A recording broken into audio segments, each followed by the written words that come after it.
Hello बच्चों, स्वागत है मेरे YouTube चैनल पर। आज हम NCERT क्लास 10 का मैथ शुरू करने जा रहा हूं, जिसका पहला लेसन है वास्तविक संख्या। ठीक है, और यह इंट्रोडक्शन पार्ट है, तो इसमें मैं कुछ बेसिक चीज़ों को पहले मैं बताऊंगा और तब फिर लेसन को शुरू करूंगा। ठीक है, तो अगर आप चैप्टर को अच्छी तरह से और आसानी से समझना चाहते हैं तो प्लीज़ कंटिन्यू बने रहिए लास्ट तक।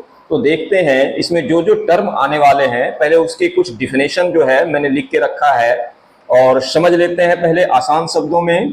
कि सबसे पहला है प्राकृत संख्या। ठीक है, तो प्राकृत संख्या कहते किसको है? तो गिनती की सभी संख्याएं प्राकृत संख्याएं कहलाती है, जो एक से प्रारंभ होकर अनंत तक जाती है। ठीक है, जो एक से प्रारंभ होकर अनंत तक जाती है वो सभी संख्याएं क्या कहलाएगी? प्राकृत संख्या कहलाएगी, जिसको हम किससे डिनोट करते हैं? तो n से। n का मतलब क्या हो गया? Natural number. ठीक है, ये देखिए n इक्वल टू क्या लिखे हैं? 1 2 3 4 सो ऑन, यानी अनंत तक जाने वाली जितनी संख्याएं हैं वो सभी क्या कहलाएगी? प्राकृत संख्याएं कहलाएगी। ठीक है, दूसरा आता है पूर्ण संख्या, जिसको अंग्रेजी में क्या कहते हैं? Whole numbers. ठीक है, जिसको हम W से डिनोट करते हैं।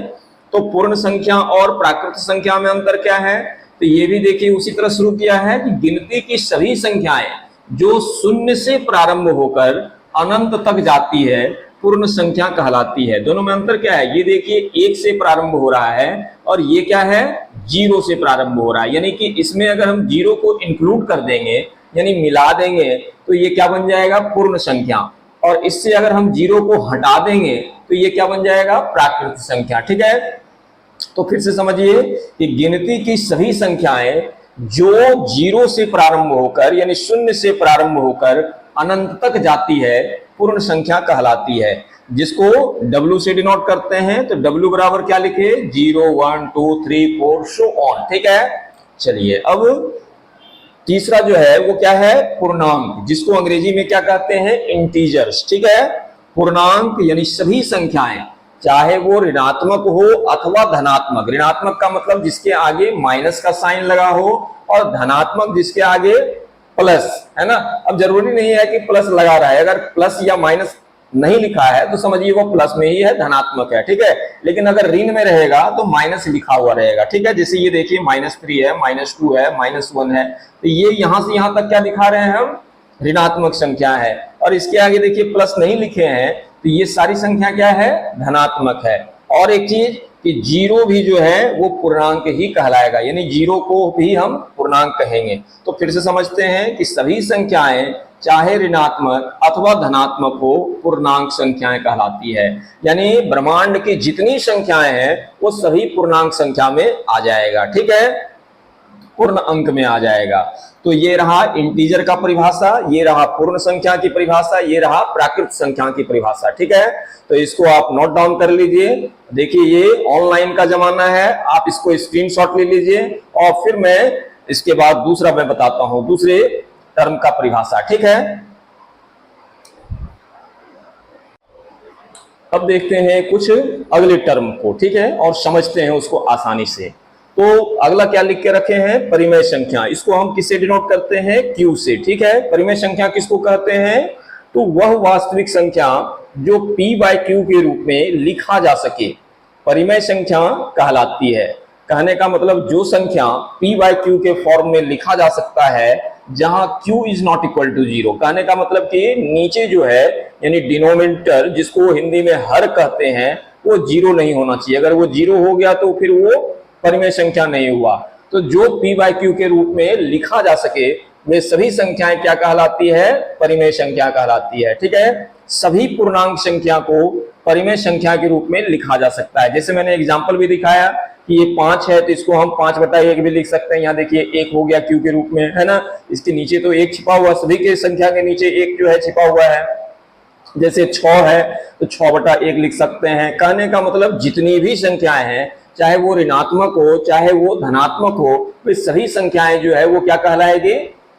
परिमेय संख्या कहलाएगी। ठीक है, अब आगे चलते हैं। अब क्या है? अपरिमेय संख्या। इसको हम किससे डिनोट करते हैं? तो Q डैश से। ठीक है, Q के ऊपर कॉमा लगा दिए हैं।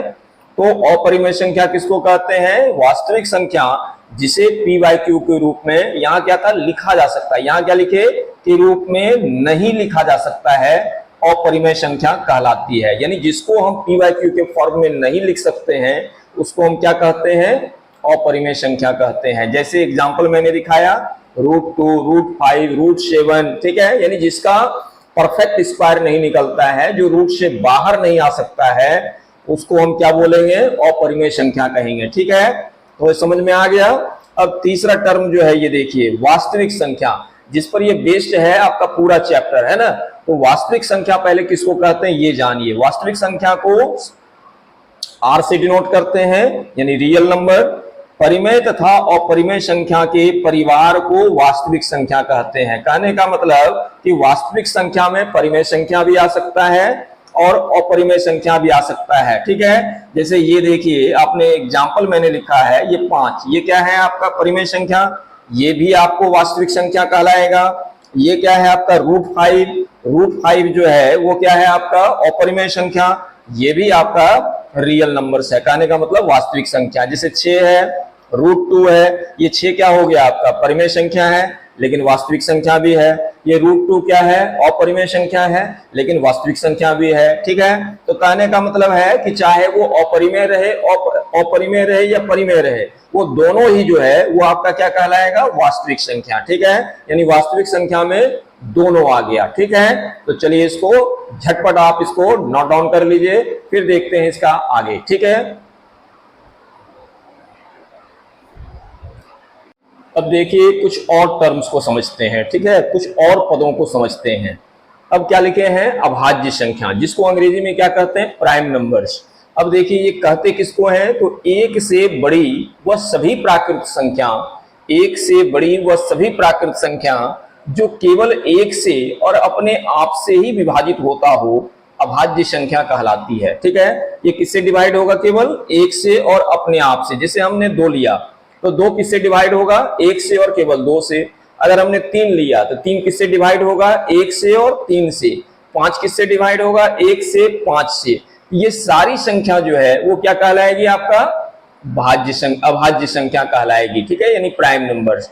तो आप इसी तरह से चेक कर सकते हैं कि वो प्राइम है या नॉन प्राइम है, यानी अभाज्य है या भाज्य है। ये आप कैसे चेक करेंगे, अगर वो केवल एक से और अपने आप से ही केवल विभाजित हो रहा हो तो उसको हम क्या बोलेंगे, अभाज्य संख्या कहेंगे। ठीक है, तो एक चीज और भी इसमें आप कह सकते हैं कि जिसका केवल 2 ही फैक्टर हो। जैसे आप 2 किससे डिवाइड हो सकता है, 1 से और 2 से, 2 ही फैक्टर हुआ। 3 किससे डिवाइड होगा, 1 से और 3 से, 2 ही फैक्टर हुआ। यानी जिसका केवल 2 ही फैक्टर हो, जिसके केवल 2 ही फैक्टर्स हो, उसको हम क्या बोलेंगे, अभाज्य संख्या बोलेंगे। अब भाज्य संख्या देखिए, भाज्य संख्या को यौगिक संख्या भी कहते हैं, इसको अंग्रेजी में कंपोजिट नंबर कहते हैं। तो किसको कहते हैं ये जानिए, तो एक से बड़ी सभी प्राकृत संख्या जो एक से तथा अपने आप के अलावा किसी संख्या से विभाजित हो जाए, यानी किसी और संख्या से भी विभाजित हो रहा है, किसी और छूट गया यहां लिखना है ना, ये लिख दीजिए, किसी और संख्या से भी विभाजित होता हो तो वो संख्या क्या कहलाएगी, भाज्य संख्या कहलाएगी। ठीक है, भाज्य संख्या जैसे है 4, 6, 8, 9। देखिए 4 किससे विभाजित होगा, तो 1 से, 4 से, 2 से, है ना। तो 2 से ज्यादा हो गया इसका, तो ये हो गया आपका भाज्य संख्या। 6 देखिए किससे डिवाइड होगा, 1 से भी हो जाएगा, 2 से भी हो जाएगा, 3 से भी हो जाएगा, 6 से भी हो जाएगा। तो 2 से ज्यादा जो है इसका फैक्टर हो गया, तो इसलिए ये क्या हो गया, आपका भाज्य संख्या हो गया, यानी कंपोजिट नंबर हो गया। यौगिक संख्या भी इसी को कहते हैं। ठीक है, तो आई होप, मैं समझता हूं कि आपको अच्छी तरह से ये सारी टर्म्स जो है समझ में आ गया होगा।